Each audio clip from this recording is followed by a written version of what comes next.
Hi, this is Vincent with SCA Iowa and another introductory video for the Society for Creative Anachronism. The SCA is a worldwide historic recreation organization dedicated to recreating all the best aspects of the Middle Ages.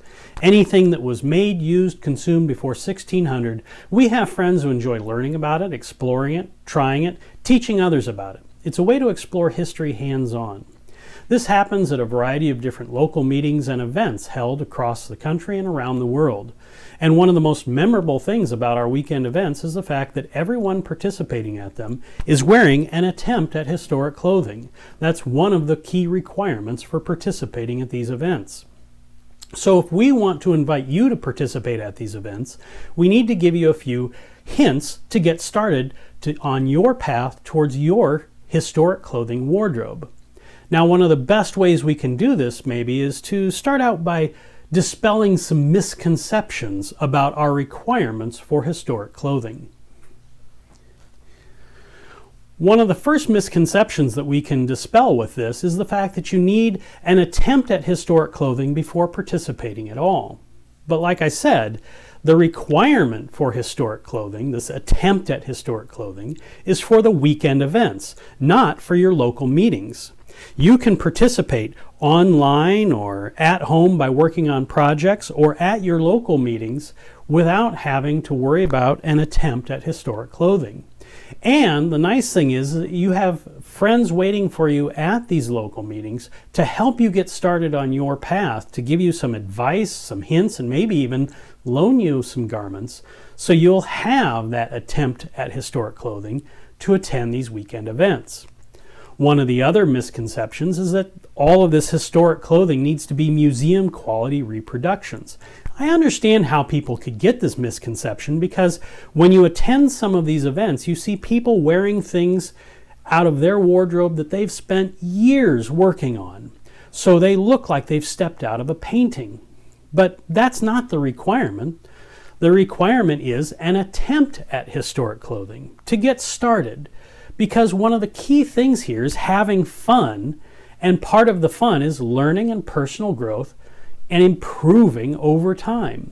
You will improve your historic clothing wardrobe over time, just like they did. There's time to get there.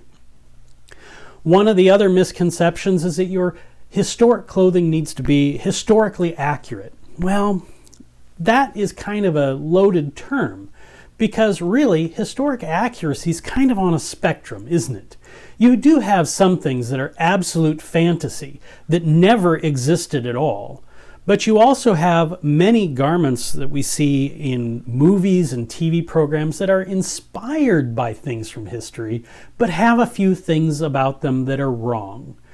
Now, what we try to do is we start out with some basis in reality for our clothing and then improve it over time. Again, it's this idea of learning and personal growth and improvement over time. So leave off the fairy wings and elf ears and just try to do better as you learn and grow within the society.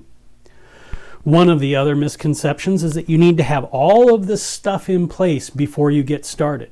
Again, that's not true because of this whole idea of learning and personal growth over time. You can improve your wardrobe, you can improve your kit, adding bits and pieces as you go. There are so many people who start out at their first couple of events with a basic tunic or tunic dress and a belt over their modern clothes, and then at their next event, they add another item, another accessory, another bit or piece to their wardrobe, and they improve over time. One of the other misconceptions we see is that people think that getting started with this hobby is very expensive or needs to be very expensive. Now, it is true that if you try to start out from scratch and buy all of the best of the wardrobe that you can ever possibly find, it would be incredibly expensive to buy that. But it's important to remember that this hobby was started by college students and that college students participate in this hobby ever since it began. College students are not known for their excess amount of extra cash laying around. You can participate in this hobby on a budget, and there are people who can help you do this. Similarly, there's a misconception that getting this historic clothing requires a lot of skill. Now, for some garments, it's true. It would require a lot of skill to reproduce certain styles, certain things out of a wardrobe.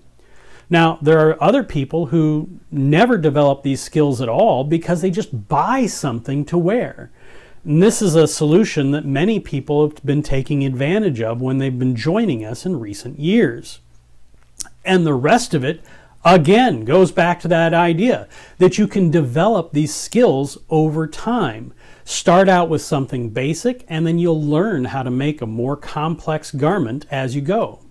It's also important to mention that some of these actual historic patterns for garments are a lot easier to sew than modern garment patterns. If you look at this tunic example, you can see that it's made out of a bunch of rectangles and triangles, and it's based off of a find from archaeologists. So it's a very simple pattern to reproduce.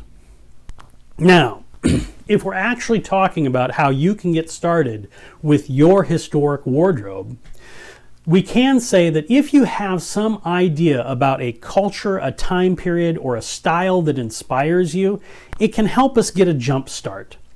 A lot of people start out with just generic tunics, generically medieval, and that's okay, that's fine. If you have a style or a direction that you want to go in, it can help us to help you get started. You can also narrow down searches online.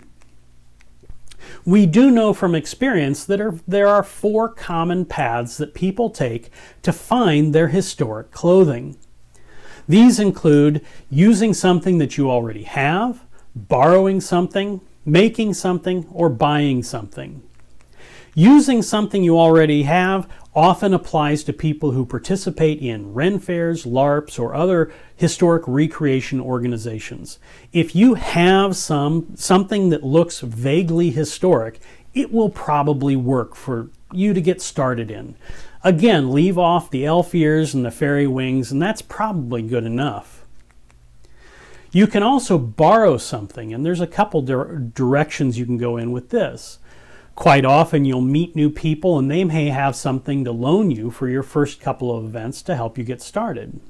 Also, many groups have what's called a gold key or a loaner garb tote that just are hand-me-downs from other members, things they no longer wear that they will loan to you so you don't have to buy anything in order to get started for your first event. Again, one of the 4 common ways that people participate is to make something to get started with. And for much of the history of the SCA, this is including a style of garment I call a 2-seam T-tunic or T-tunic dress. It essentially has 2 seams down the sides and makes something that's vaguely T-shirt-like. These don't always fit really well, and they tend to wear out because the seams pull. And quite frankly, if you have any sewing experience at all, quite often there are historic patterns that are just a little bit more difficult, but produce a much nicer garment, a much more comfortable garment, one that uses far less fabric to make it. But the 2-seam T-tunic is a great way to learn how to sew if you've never done any sewing before. But making something is always a valid way to get started in your historic wardrobe.